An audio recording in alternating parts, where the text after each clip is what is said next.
कुठल्याही सरकारला आपल्या नागरिकांवर लाठीचार्ज करणं हे कधीच आवडत नाही। पण काल आपण बघितलं असेल ज्या प्रकारची अवस्था त्या ठिकाणी होती, जर पोलिसांनी कंट्रोल घेतला नसता तर अनेक अनावश्यक अशा गोष्टी त्या ठिकाणी घडल्या असत्या। पोलिसांनी मोठा संयम देखील दाखवलेला आहे आणि अर्थातच अशा प्रकारचं आंदोलन हे त्या ठिकाणी योग्य पद्धतीने व्हावं यापुरतं जेवढं त्याच्यावर कारवाई केली पाहिजे तेवढी कारवाई ही पोलिसांनी केली आहे। तर मी काही सगळ्या आंदोलकांवर त्या ठिकाणी कुठलाही आरोप करू इच्छित नाही।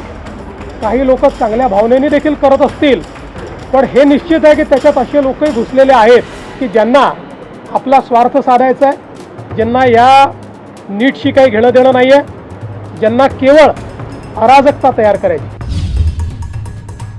आज मविमच्या हॉलमध्ये त्याचं उद्घाटन आम्ही केलं।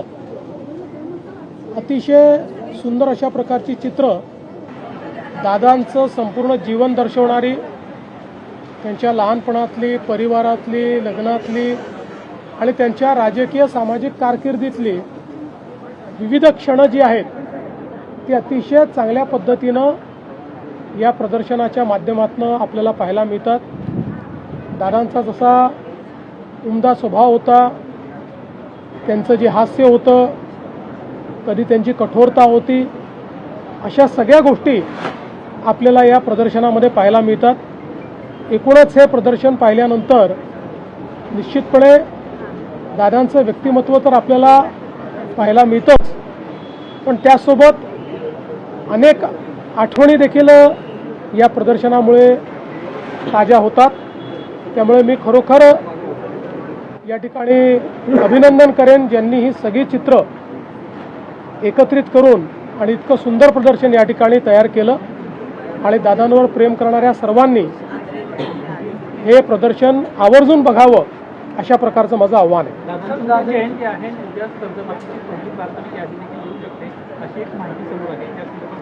प्रयत्न आहे की उद्या पहिली यादी जी आहे ती जाहीर व्हावी। आमचे सहकार मंत्री बाबासाहेब पाटील यांनी या संदर्भात प्रयत्न केलेला आहे आणि शक्यतोवर उद्या दादांच्या जयंतीचं औचित्य साधून ही यादी यावी हा प्रयत्न आम्ही करू।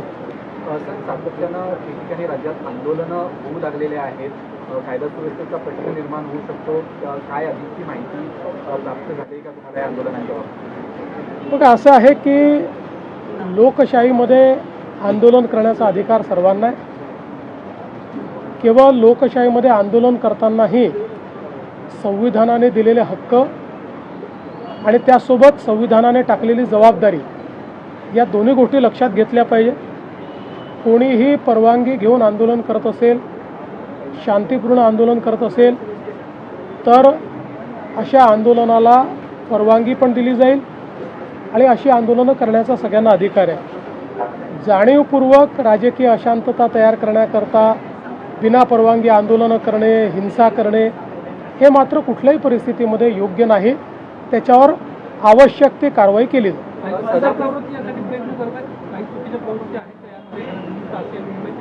बघा, एक गोष्ट तर निश्चित आहे की कुठलंही आंदोलन आपण बघितलं, ज्यावेळेस आंदोलन फेसलेस असतं त्यावेळी काही प्रवृत्ती त्या आंदोलनात शिरतच असतात आणि त्या प्रवृत्ती त्या आंदोलनाचा फायदा घेऊन त्या आंदोलनाच्या खांद्यावर बंदूक ठेवून आपलीही स्वार्थ कसे आपल्याला पूर्ण करता येतील असा प्रयत्न करत असतात। आता दिल्लीमध्ये जे आंदोलन झालं, अनेक राजकीय पक्ष त्यामध्ये आपली पोळी कशी भाजता येईल हा प्रयत्न करतायत। अनेक अशा संघटना की ज्या संघटनांचा या विषयाशी घेणं देणं नाही आहे, पण अराजकता कशी तयार करता येईल त्याचाही प्रयत्न करतायत। ज्यावेळी फेसलेस आंदोलन असतं त्यावेळी आपण दिल्लीमध्ये देखील बघितलं की कशा प्रकारे नेतृत्वहीन अशा प्रकारचं एक त्या ठिकाणी व्यवस्था आपल्याला पाहायला मिळाली। पोलिसांच्या गाड्या फोडणं असेल, गाड्या उलटवणं असेल, पोलिसांवर दगडफेक असेल, अशा अनेक गोष्टी घडल्या। त्या एक गोष्ट मी आपल्याला सांगतो की कुठल्याही सरकारला आपल्या नागरिकांवर लाठीचार्ज करणं हे कधीच आवडत नाही। पण काल आपण बघितलं असेल ज्या प्रकारची अवस्था त्या ठिकाणी होती, जर पोलिसांनी कंट्रोल घेतला नसता तर अनेक अनावश्यक अशा गोष्टी त्या ठिकाणी घडल्या असत्या. पोलिसांनी मोठा संयम देखील दाखवलेला आहे आणि अर्थातच अशा प्रकारचं आंदोलन हे त्या ठिकाणी योग्य पद्धतीने व्हावं यापुरतं जेवढं त्याच्यावर कारवाई केली पाहिजे तेवढी कारवाई ही पोलिसांनी केली आहे. मला असं वाटतं की याच्या खोलात जर आपण गेलं तर मी काही सगळ्या आंदोलकांवर त्या ठिकाणी कुठलाही आरोप करू इच्छित नाही. काही लोक चांगल्या भावनेने देखील करत असतील, पण हे निश्चित आहे की त्याच्यात असे लोकही घुसलेले आहेत की ज्यांना आपला स्वार्थ साधायचा आहे, ज्यांना या नीटशी काही घेणं देणं नाही आहे, ज्यांना केवळ अराजकता तयार करायची. वक्तव्य आलंय, त्यांनी म्हटलंय की जंतर मंतरवर आंदोलन करणारे हे अतिरेकी आहेत. नाही, सदाभाऊ काय बोलले हे मला माहिती नाही. माझं मत असं आहे की मी पुन्हा सांगतो, आंदोलन करणारे काही लोक हे चांगल्या भावनेने करणारे असू शकतात, मला त्यांच्याबद्दल म्हणायचं नाही. पण हेही तेवढंच खरं आहे की त्याच्यामध्ये काही लोक आपला अजेंडा घेऊन शिरलेले आहेत, हे मात्र स्पष्ट दिसत आहे. त्यातल्या अनेक लोकांना नीट काय हे देखील माहिती नाही, परीक्षा कधी झाली हे देखील माहिती नाही. ते आपापला अजेंडा त्या ठिकाणी सांगून राहिलेले आहेत. याचा अर्थ काय? याचा अर्थ असा आहे की सगळे काही एका दिशेने चालणारे, एका विचाराकरता तिथे आलेले नाही आहेत. हौशे नवशे गौशे देखील आपापला अजेंडा पूर्ण करण्याचा प्रयत्न करत आहेत. आणि काही राजकीय पक्ष ज्यांना त्या त्या राज्यांमध्ये रिजेक्ट केलेलं आहे, असे पक्ष यातून आपल्याला पुन्हा काहीतरी मिळवता येईल का असाही प्रयत्न करतात. कुठल्याही सरकारला आपल्या नागरिकांवर लाठीचार्ज करणं हे कधीच आवडत नाही. पण काल आपण बघितलं असेल ज्या प्रकारची अवस्था त्या ठिकाणी होती, जर पोलिसांनी कंट्रोल घेतला नसता तर अनेक अनावश्यक अशा गोष्टी त्या ठिकाणी घडल्या असत्या.